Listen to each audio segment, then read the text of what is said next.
우리 말씀 봅니다. 마가복음 6장 1절에서 6절입니다. 우리 다 함께, 짧으니까 다 함께 읽겠습니다. 다 함께 읽겠습니다. 예수께서 거기서를 떠나사 고향으로 가시니 제자들도 따르니라. 안식일이 되어 회당에서 가르치시니 많은 사람이 듣고 놀라 이르되 이 사람이 어디서 이런 것을 얻었느냐? 이 사람이 받은 지혜와 그 손으로 이루어지는 이런 권능이 어찌 됨이냐? 이 사람이 마리아의 아들 목수가 아니냐? 야고보와 요셉과 유다와 시몬의 형제가 아니냐? 그 너희들이 우리와 함께 여기 있지 아니하냐 하고 예수를 배척한지라. 예수께서 그들에게 이르시되 선지자가 자기 고향과 자기 친척과 자기 집 외에서는 존경을 받지 못함이 없느니라 하시며 거기서는 아무 권능도 행하실 수 없어 다만 소수의 병자에게 안수하여 고치실 뿐이었고 그들이 믿지 않음을 이상히 여기셨더라. 이에 모든 촌에 두루다니시며 가르치시더라. 아멘. 날마다 믿음으로 나 살아가리. 이것이 저와 여러분의 평생의 고백이 되기를 바랍니다. 우리 서로 인사하겠습니다. 은혜와 사랑으로 충만하시기 바랍니다. 오늘도 큰 은혜 받으시기 바랍니다.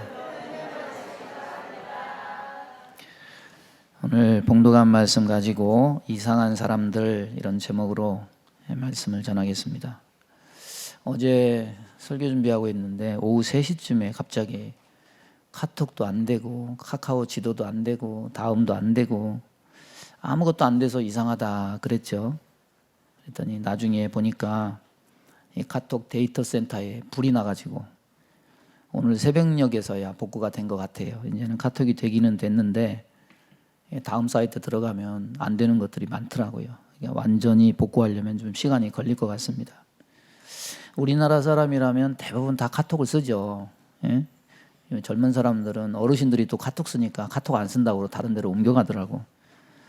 카톡이 먹통이 되니까 이 반응이 참 뜨겁더라고요. 근데 좋은 반응이 아니라 이 답답함과 불만을 토로하는 그런 반응이었습니다. 근데 그 불편함을 토로하는 그런 것을 보면서 무슨 생각이 드냐면 언제부터 카톡을 썼다고? 예? 스마트폰 나온 지 이제 겨우 10년 조금 넘었는데 언제부터 썼다고 이제는 없으면은 업무든지 관계든 어떡하냐는 그런 사람이 많은 것 같아요. 경희대 어떤 50대 중반의 교수님이 수강생들에게 학기 수업 시작하기 전에 자기 강의를 들어오는 학생들에게 2가지 원칙을 제시를 했습니다. 이 강의에 들어오는 사람은 교수든지 학생이든지 선후배 관계든지 모든 사람이 다 반말을 해라. 그리고 이름을 불러라. 학생들이 처음에 이거 몰래카메라 아니야? 뭐 이거 괜히 또 반말해라 놓고 수업 끝나고 나면은 야, 너 반말하라고 진짜 반말하냐? 너 앞으로 다 F다 너. 뭐 이렇게 보복하는 거 아니야? 뭐 이렇게 의심을 했다고 그래요. 근데 반말하는 풍경을 보니까 이게 참 이럴 수가 있나? 출석을 부르면 그래요. 수업이 끝나면 교수님 이름을 부르면서 지네 오늘 수업 고마워. 뭐 질문을 해도 뭐 교수님 이름이 지네인 것 같아. 지네 다음 주 월요일 휴강이야? 뭐 이렇게. 뭐 이걸 들으니까 그래도 동방예우지국이라는 이 대한민국이라는 말이 그래도 옛말이긴 하지만은 아니 그래도 그렇지. 저건 좀 너무 실험 정신이 좀 너무 과한 거 아니냐. 몸도 마음도 적응이 안 되는 거죠. 그래서 PD가 아니 왜 하필이면 이런 수업을 하시냐 이렇게 이유를 물었어요. 그랬더니 그 강의의 주제가 말이 우리 삶에 미치는 영향 이거래요.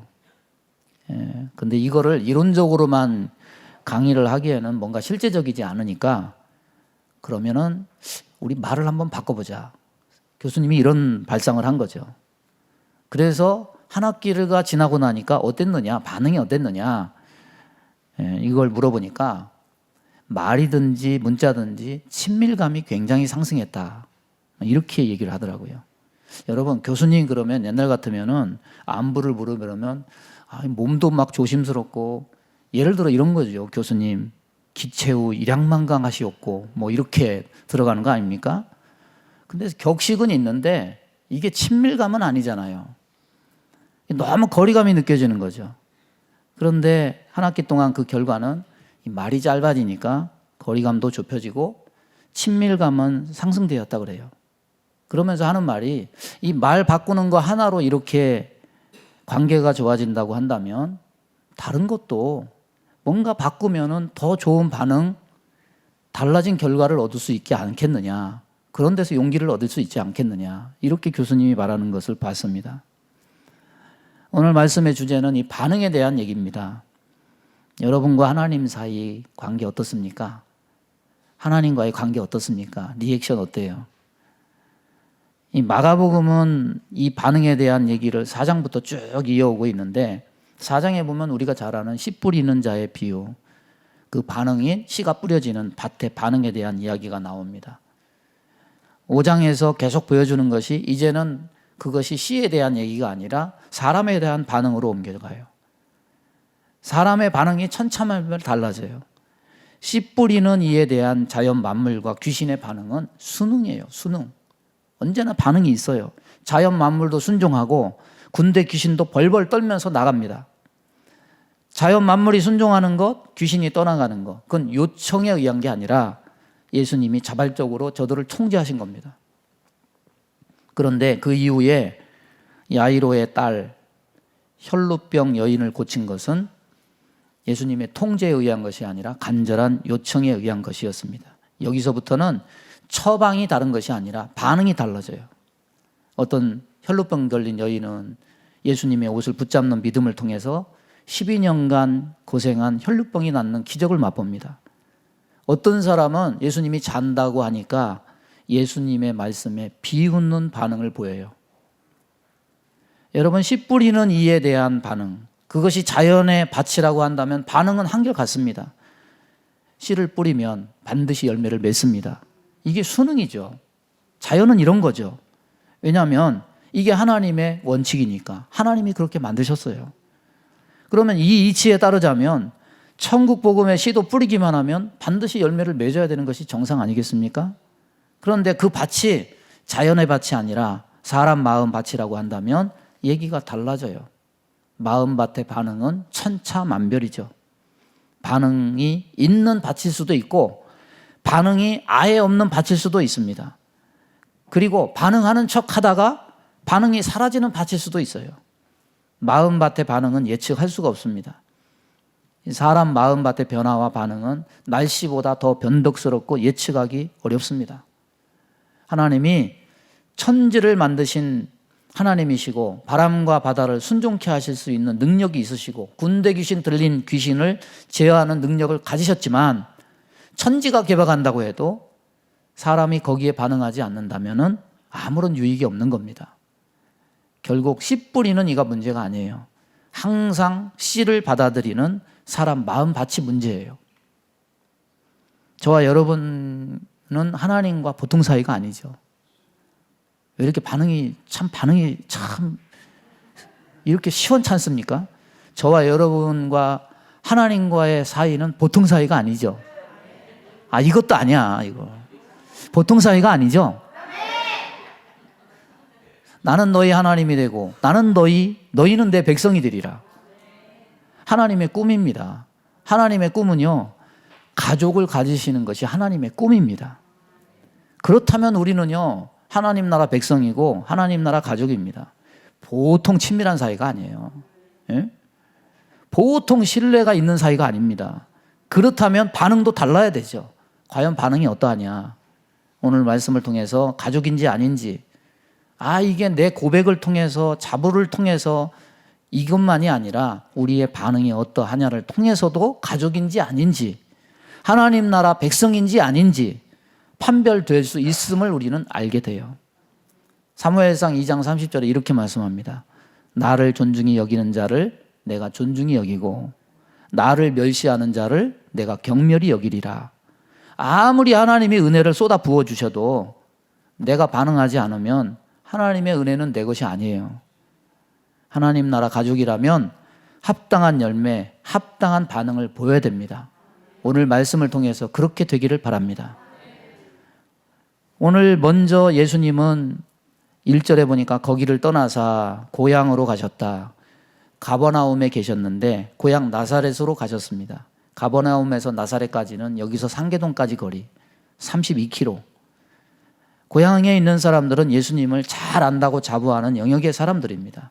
그래서 고향에 가셔서 뭐 하셨느냐? 안식일에 회당에서 가르치셨어요. 예수님 사역은 어디를 가나 특별한 것이 없습니다. 해 오셨던 대로 똑같이 하시는데 몰려오는 군중들을 향해서 복음을 전하시고 가르치시고 비유로 천국 복음을 전하십니다. 많은 이적을 행하셔서 이제는 소문이 좀 나 있어요. 그래서 한 번은 30년 동안 살았던 그 고향으로 올라가셨는데 거기서도 역시 똑같이 다른 사람 의지하지 않고 여전히 해오셨던 일을 해요. 부모 형제 만나서 정담 나누고 해야 될 것인데 회당에 가셔서 가르치십니다. 뭘 가르치셨느냐? 그 내용에 관해서는 언급되어 있지 않고 6장에서만 이런 현상이 여러 번 반복이 되는데 2절, 6절, 34절 보면은 확인할 수는 없지만 놀라운 말씀이었다. 그런데 주의해야 될 것은 예수님의 가르침에 대한 반응, 이 놀람이 복음을 수용하거나 복음을 긍정하거나 받아들이는 것, 이런 의미가 절대 아니라는 거죠. 고향 사람들의 반응, 그 놀람은 경외나 두려움의 의미가 아니라 경악의 의미였다는 겁니다. 배척의 뉘앙스가 담긴 그런 것이었다는 겁니다. 오늘 2절 말씀에 많은 사람들이 듣고 놀라 이르되 이 사람이 어디서 이런 것을 얻었느냐? 예수님의 가르침의 유래에 관해서 질문합니다. 이 사람이 어디서 이런 것을 얻었느냐? 이 놀라운 가르침을 어디서 얻었느냐? 출처가 어디냐? 어디서 배웠느냐? 왜 이런 질문을 던집니까? 예? 아니, 아버지 일찍 잃고 어머니 봉양하면서 동생들 뒷바라지하면서 살던 그걸 우리가 다 봤는데 아니 언제 공부를 했어? 언제 이렇게 유식해졌어? 언제 이렇게 거룩한 말을 하지? 어디서 이런 능력을 얻었느냐? 이런 말이죠. 2절에 이 사람이 받은 지혜와 그 손으로 이루어지는 이런 권능이 어찌 됨이냐? 지혜가 있는 놀라운 말이기는 한데 예수님이 스스로 가진 지혜가 아니라 누군가에 의해서 부여된, 수여된, 남에게 받은 남의 지혜라고 생각하기 때문에 예수님의 지혜를 인정하지 않으려고 부인하려고 하는 태도가 여기에 담겨 있어요. 그러나 아무리 부인해도 예수님의 가르침의 성격이 지혜로운 것이라는 것은 부인할 수가 없어요. 하나님은 지혜의 근원이십니다. 모든 만물과 우주가 하나님의 지혜의 산물이에요. 인간조차도 하나님 지혜의 열매입니다. 누군가에 의해서 부여받은 지혜가 아니라 예수님 자체가 지혜의 근원이 되십니다. 생명의 근원이 되십니다. 그래서 요한복음 14장에 보면 예수께서 이르시되 내가 곧 길이요 진리요 생명이니 나로 말미암지 않고는 아버지께로 올 자가 없느니라.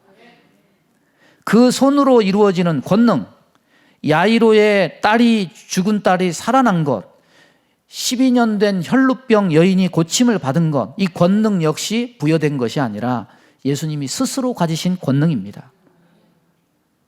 사람은 배워서 지혜를 얻고 부여받아서 권능을 행하는 그런 존재지만은 예수 그리스도는 원래 지혜이신 분이고 원래 권능이 있으신 분이십니다.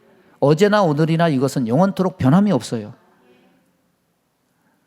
3절에 보니까 이 사람이 마리아의 아들 목수가 아니냐, 야고보와 요셉과 유다와 시몬의 형제가 아니냐, 그의 누이들이 우리와 함께 여기 있지 아니하냐 하고 예수를 배척한지라. 아버지 요셉의 언급은 하지 않아요. 마리아의 아들 목수가 아니냐 비아냥거립니다.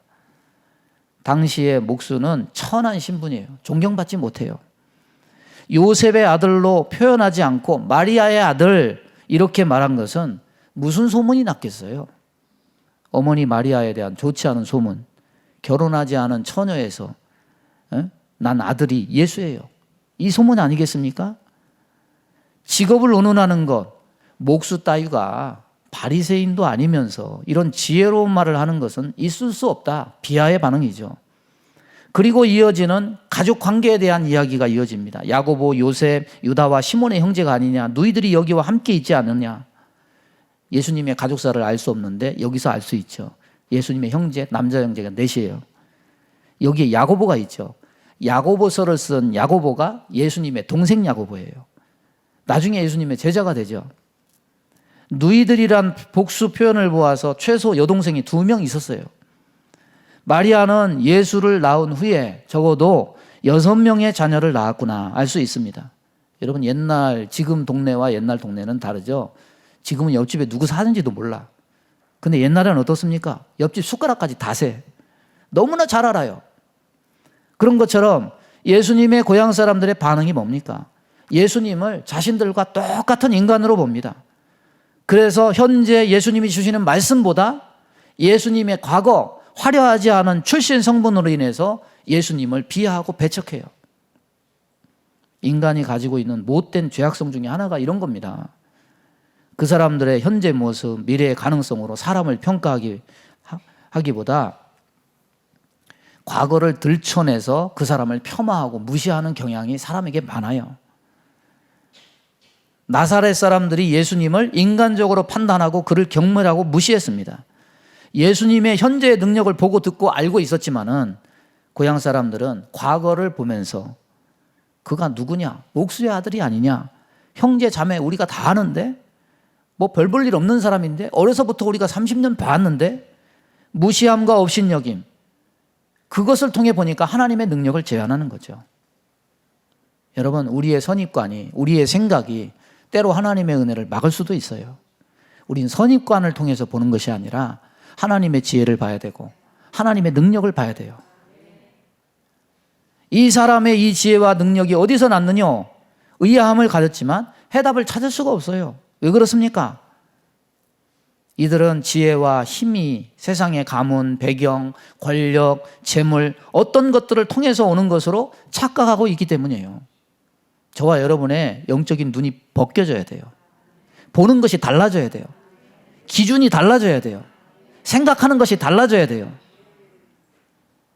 그것이 달라지지 않으면 예수님의 지혜와 능력 이해할 수 없습니다.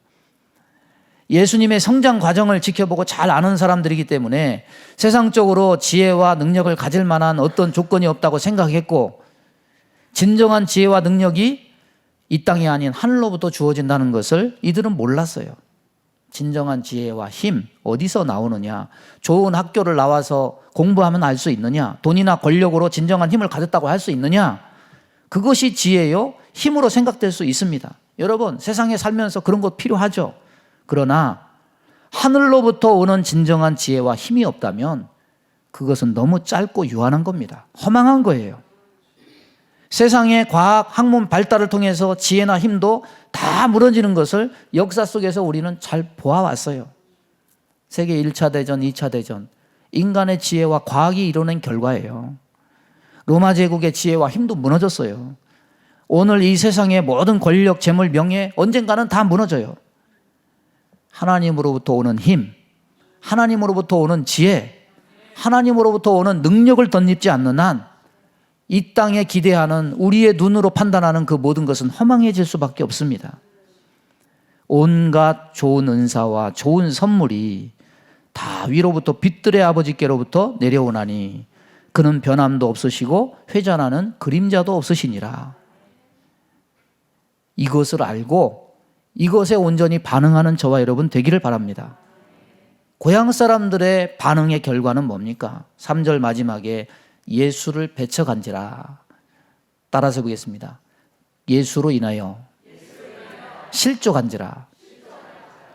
예수님이 생명이고 지혜인데 예수님 때문에 실족하면 되겠습니까?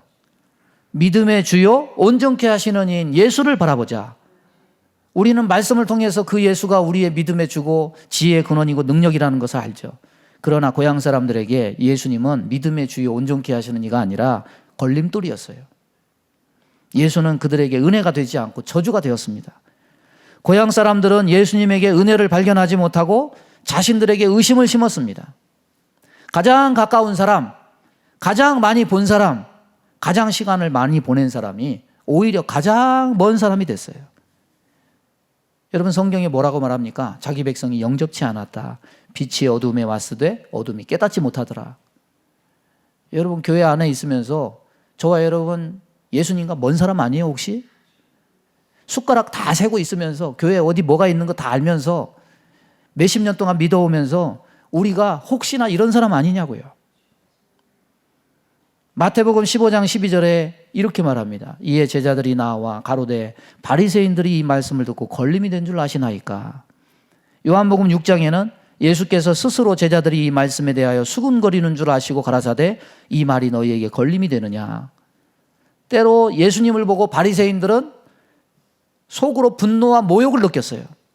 제자들조차 예수님의 말을 듣고 걸림이 되고 흔들렸습니다. 세례 요한도 마찬가지입니다. 감옥에 갇히니까 예수님을 만나면 다 된 줄 알았는데 자신이 감옥에 갇히니까 세례 요한도 흔들렸습니다.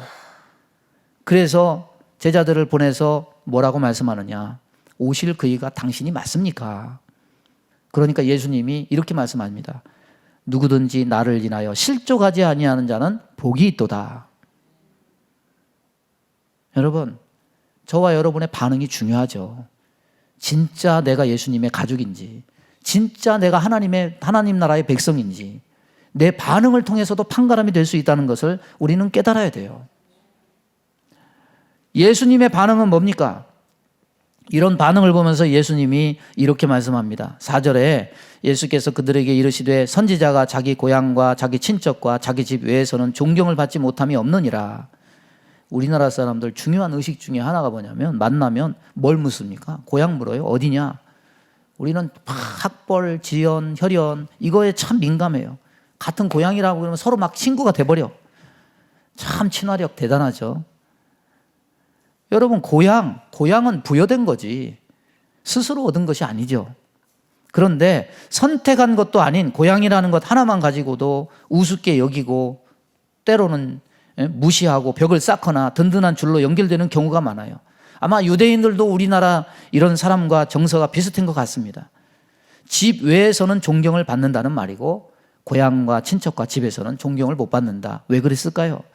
이거는 이유가 있어요. 구약의 선지자 hilki야의 아들 예레미야 고향에 아나돗에 가서 예언을 했습니다. 근데 고향 사람들이 뭐라고 얘기하느냐? 너는 여호와의 이름으로 예언하지 말아라. 두렵건대 우리 손에 죽을까 하노라. 이게 점잖게 하니까 죽을까 하노라 그러지. 너 예언하면 죽여버릴 거야. 이 얘기죠.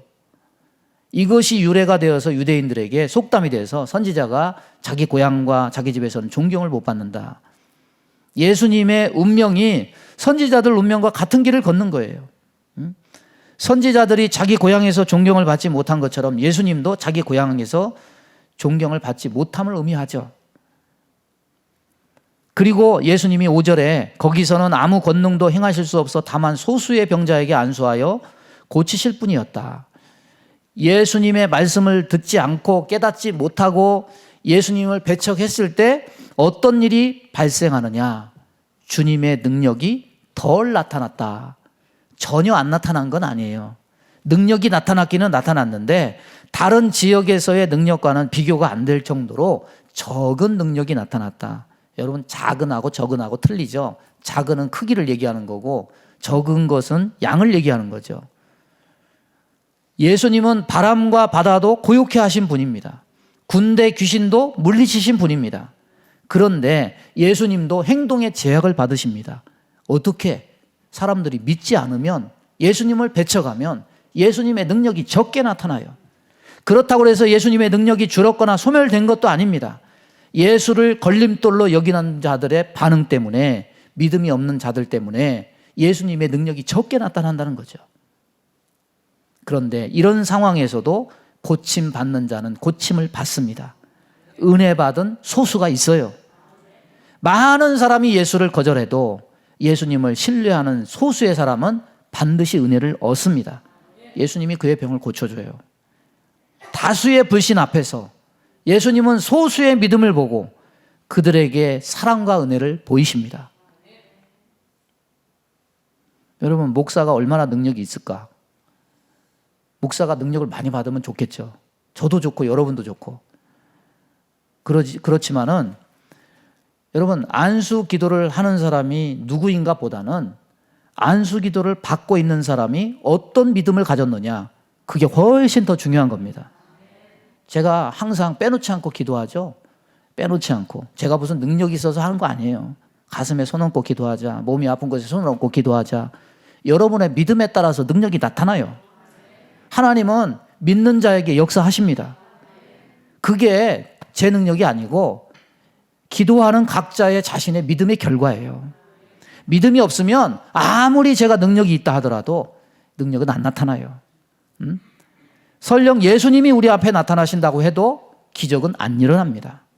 누가 나를 안수했느냐 중요하지 않아요.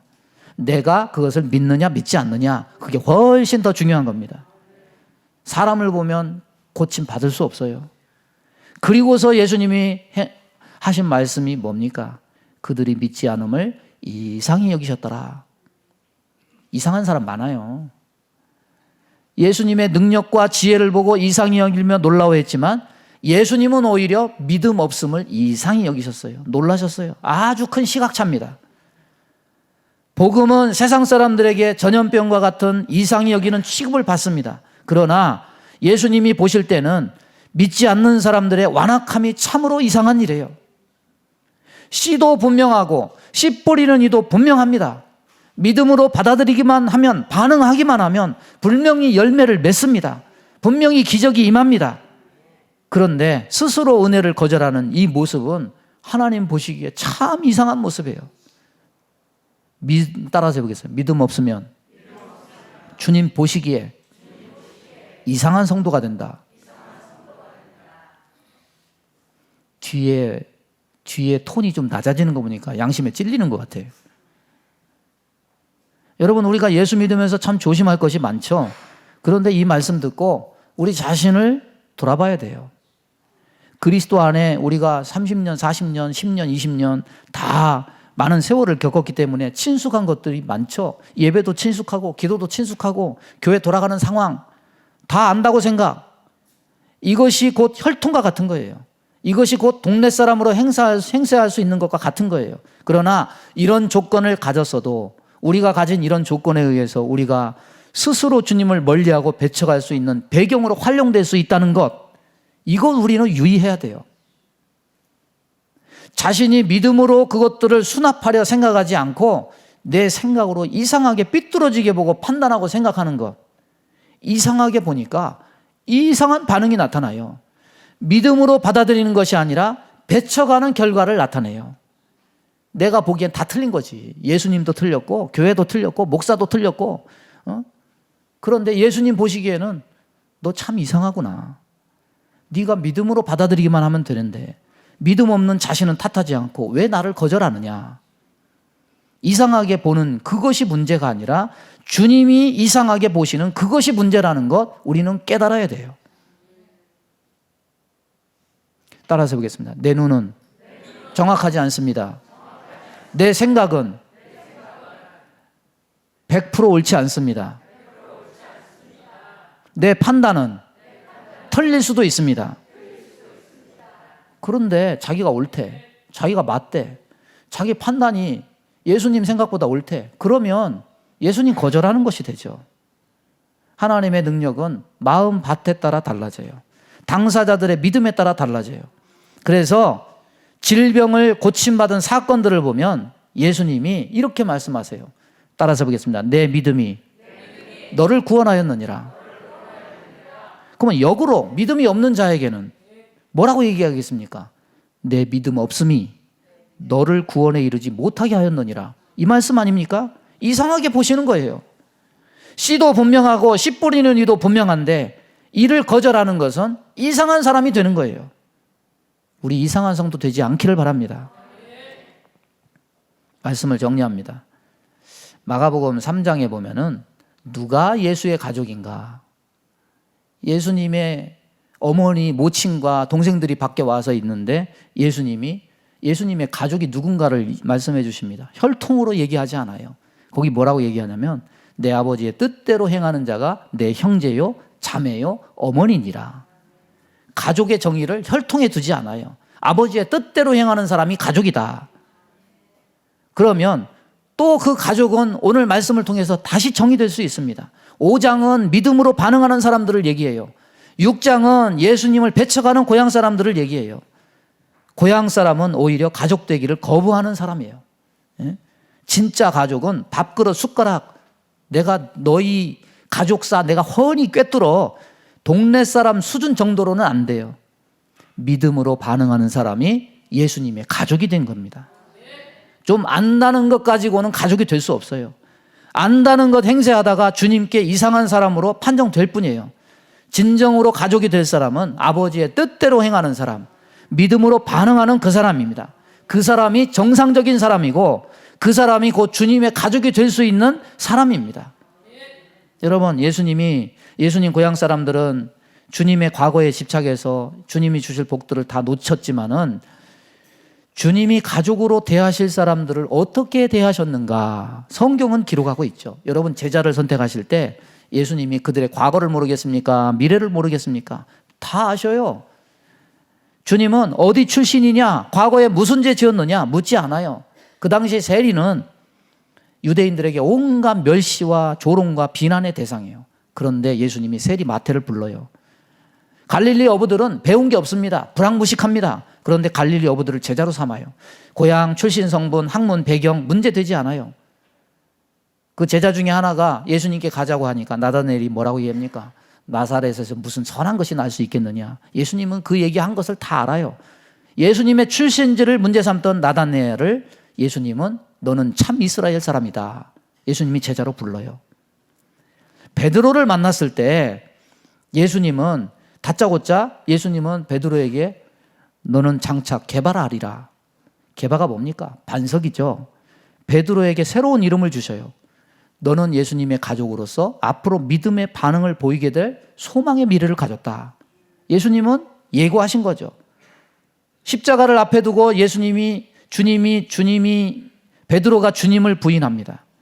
그 부인한 베드로를 부활하신 예수님이 만나셨을 때 베드로의 죄를 묻지 않아요.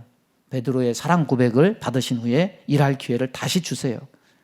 과거의 죄악, 허물, 실수 그것으로 인해서 미래를 박탈하지 않아요. 왜 그런 것 같아요? 왜 그렇습니까? 따라서 해보겠습니까? 따라서 해보겠습니다. 가족이니까.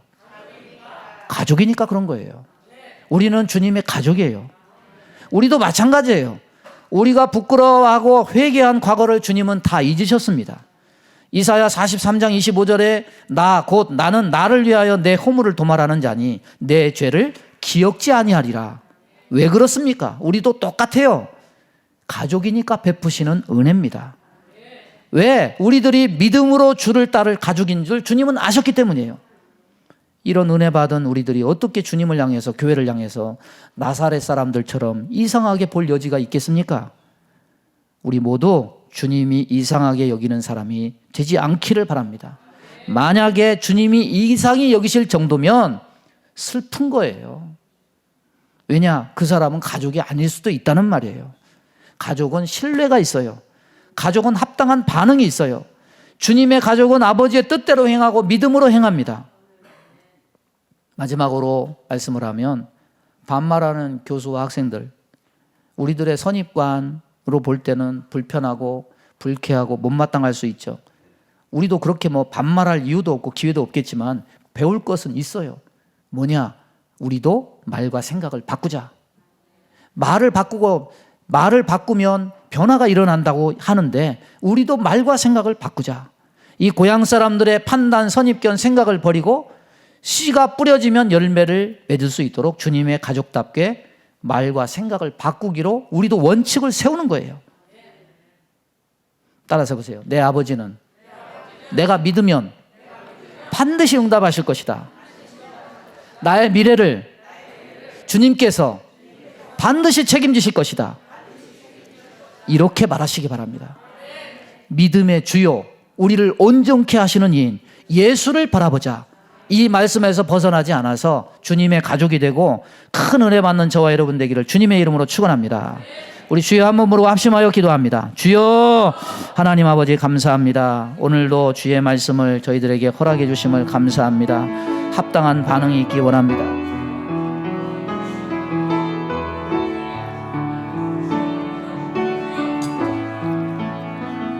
주님의 은혜를 풍성히 받고 온전히 변화된 삶을 살기를 원합니다.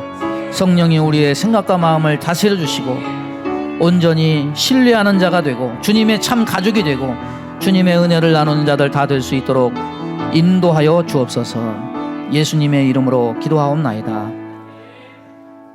믿음의 손을 가슴에 얹습니다. 몸이 아픈 곳에 손을 얹습니다. 하나님, 지혜의 근원이시요 능력의 근원이시요 만물과 우주와 인간의 근원이신 아버지께 오늘도 기도하며 예배하며 말씀 듣게 하심을 감사합니다. 오늘도 우리가 이상히 여기지 말고 하나님 앞에 참으로 믿음으로 반응하여 합당한 열매를 맺고 영광 돌리는 자들 다 되기 원합니다. 성령으로 우리의 마음을 기경해 주시고 아버지, 우리 마음에 있는 불평과 불만과 모든 썩어진 것들 다 뿌리 뽑고 진정한 말씀에 뿌리 박아서 믿음의 주요 온전케 하시는 주를 바라보므로 합당한 열매를 맺고 아버지께 영광 돌리는 주님의 참 가족이 다 되게 하여 주옵소서. 우리 마음 가운데 원망, 불평, 시기, 질투, 미움, 다툼, 이간질하며 불순종, 불신앙케 하며 불안, 초조, 염려, 근심, 두려움을 주는 모든 어둠은 다 떠나갈지어다. 성령님 청소하여 주옵소서. 우리 안에 새로운 하나님의 형상이 만들어지게 역사해 주옵소서. 하나님의 열매가 맺혀지게 하여 주옵소서. 그리하여 우리의 삶의 경험을 통해서 주께만 영광 돌리는 결과만 나타날 수 있도록 복내려 주옵소서. 몸이 연약한 곳에 손을 얹고 기도합니다. 손을 얹은 곳마다 보혈로 씻어주시고 성령의 불로 태워 주옵소서. 믿는 대로 되는 줄로 믿사오니 당신의 백성 영육간에 강건하여 이 몸을 죄 짓는 데 드리지 말고 하나님 앞에 드려서 선한 열매를 먹고 선한 도구로 쓰여지는 복된 성도들 다 되게 하여 주옵소서. 예수 이름으로 명하노니 모든 병만은 다 떠나갈지어다. 만져주시고 아버지, 혈루증 걸린 여인이 주님의 옷자락을 붙잡을 때 그 모든 근원이 나은 것처럼 그런 역사가 우리 성도들 삶에 일어날 수 있도록 복내려 주옵소서. 예수님의 이름으로 기도하옵나이다. 아멘. 이 시간에 우리 선교헌금 전달하는 시간 갖겠습니다. 우리 변신현 집사님이 임직자, 은퇴자를 대표해서 우리 선교사님 나오시죠? 예, 전달하겠습니다. 예, 나오세요.